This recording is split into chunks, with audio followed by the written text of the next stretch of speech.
O Estado democrático de direito é o grande tótem, né, o grande bezerro de ouro dos defensores da existência do Estado hoje em dia, dos estatistas, né? É o grande ponto forte da defesa desse pessoal aí e é o que há de mais sagrado para essa turma, é o grande Deus falso deles aí. Claro que você pode argumentar também que o estado de bem-estar social é adorado e incensado por essa gente também. Só que o estado de bem-estar social, na verdade, é uma evolução do Estado democrático de direito, né? Primeiro, o Estado democrático de direito foi criado, foi concebido aí, supostamente, para garantir a estabilidade social, para garantir a segurança da vida das pessoas, uma base jurídica sólida, leis sob as quais as pessoas seriam julgadas com os mesmos critérios, e a partir daí existe então a evolução para o estado de bem-estar social, que visaria, para além disso, garantir então aí uma vida confortável, né? um bem-estar material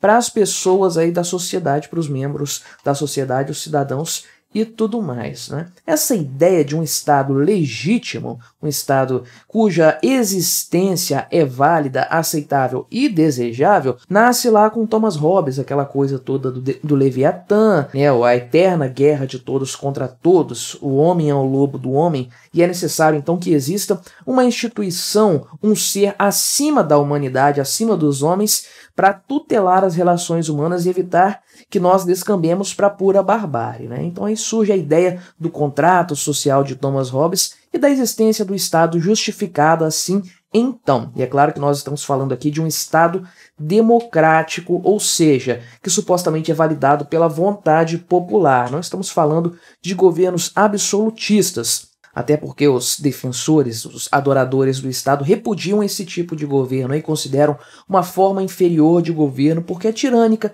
porque é ditatorial, não representa a vontade do povo, que é algo que a República supostamente representa, não é? Então a República, o Estado democrático de direito, não é pautado aí no direito divino dos reis, como os monarcas absolutistas europeus tinham ali a validação do seu poder, né? Nem é mantido, garantido pela força das armas, também como muitos monarcas fizeram durante a história. Ele é garantido, supostamente, pela vontade popular. Mas tem-se aí logo de cara um primeiro problema, não é? Como então garantir que esse Estado democrático de direito, esse governo que supostamente é validado pelo povo e que existe para evitar os conflitos sociais, a guerra de todos contra todos, como evitar que esse governo se torne tirânico, se torne ele mesmo violento, criminoso, pratique atrocidades contra as pessoas, né? E bem, não existe uma forma muito certa de você evitar isso. Porém, evoluindo então o pensamento de Thomas Hobbes, nós temos Montesquieu, lá na época do Iluminismo e tudo mais,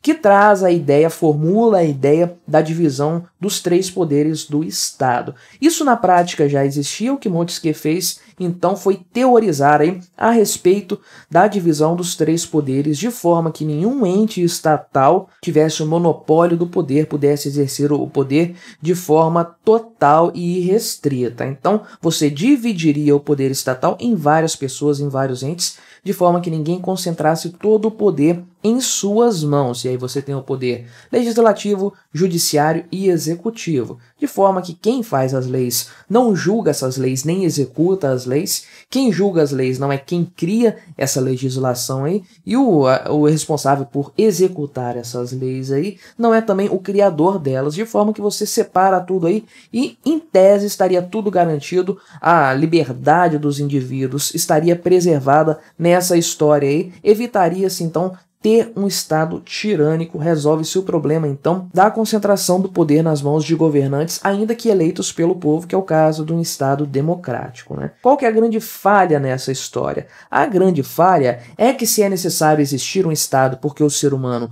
o homem é o lobo do homem, porque nós somos naturalmente propensos a agir de forma violenta, a estarmos em conflitos, se é verdade o que Thomas Hobbes disse, de que vivemos em uma guerra de tudo contra todos, né? Uma eterna guerra nesse sentido aí, o fato é que os governantes também são humanos. Eles estão compartilhando da mesma natureza que todos nós. E aí fica a pergunta, por que aconteceria diferente com os governantes em relação ao que aconteceria com os cidadãos. Eles são formados de um barro mais nobre, de uma areia mais nobre do que os demais seres humanos? A verdade é que governantes, políticos eleitos, burocratas estatais que fazem parte aí dos três poderes, todos eles estão propensos, sujeitos às mesmas limitações e tendências ruins, tendências pecaminosas que o ser humano comum, que o cidadão, que o pagador de impostos. Então, o que garante que o Estado vai funcionar da forma correta, uma vez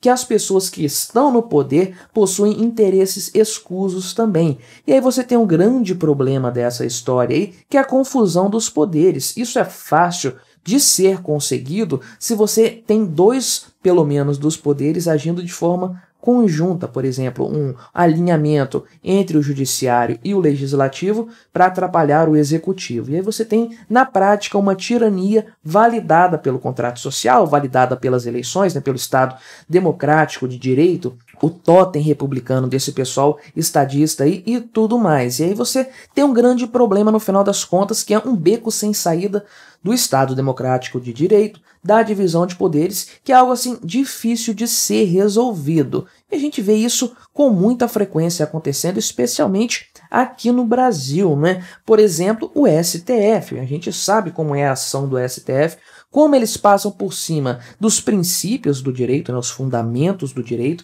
passam por cima da própria Constituição, da qual eles supostamente são guardiões, são defensores, interpretam as coisas como eles bem entendem. Ah, mas o legislativo tem a prerrogativa, tem o poder de limitar a atuação do STF, que é do Poder Judiciário. O Senado Federal pode destituir um ministro do STF, pode fazer o impeachment de um dos ministros lá. Então, existe aí esse sistema de freios e contrapesos, né, que é o nome que o pessoal utiliza aí para falar da relação entre os três poderes e como eles se balanceiam supostamente. A verdade, porém, é que o legislativo mesmo apoiou ideias do STF durante muito tempo, talvez apoie até agora, vai saber, né? Muito do que o STF fez foi feito com a chancela do Congresso Nacional, uma permissão do Congresso Nacional para prejudicar o então presidente Bolsonaro, para melhorar a vida do Congresso Nacional. Muitas decisões do STF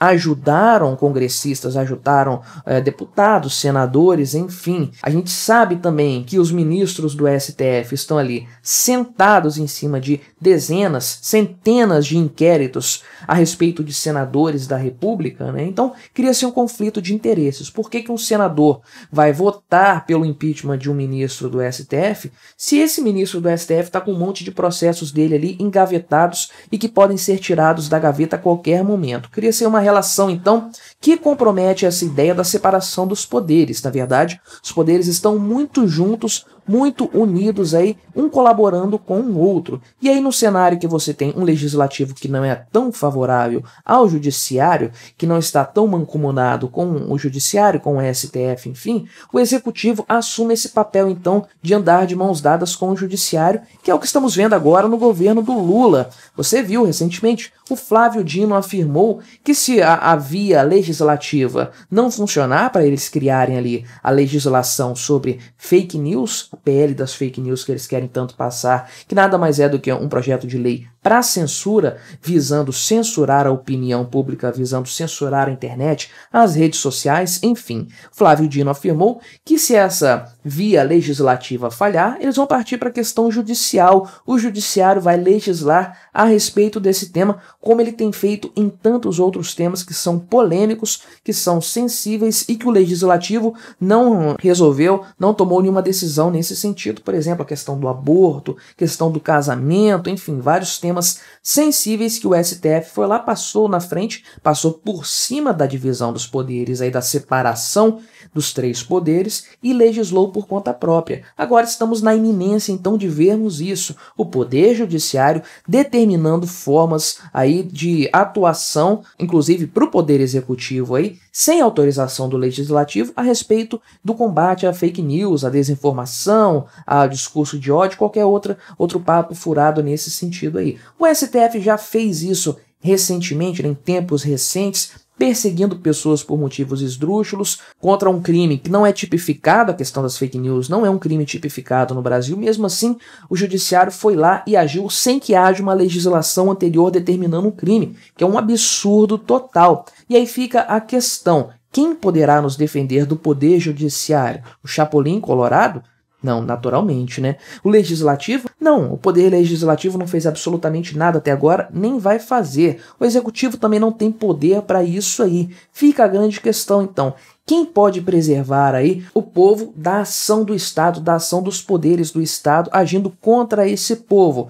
E não há ninguém que possa nos defender. Não estamos falando aí de um poder limitando o outro, um poder vigiando o outro. Estamos falando dos três poderes juntos agindo de forma tirânica contra a população, violando os nossos direitos mais básicos, mais fundamentais, limitando a nossa liberdade em favor próprio, em favor do aumento do seu próprio poder, em favor de suas melhores condições, enfim, defendendo os seus próprios interesses às custas de nós todos, às custas de todos os cidadãos. Então, essa ideia de Estado democrático de direito é uma grande falha, um grande fracasso, e ela é contraditória em si própria, porque ela parte do pressuposto de que os três poderes vão agir de forma realmente independente, que os membros desses poderes vão agir dentro da normalidade, dentro da moralidade, da legalidade, e que não vão agir em interesse próprio, mesmo eles sendo seres humanos com vontades próprias, cheios de limitações, de dificuldades, de defeitos.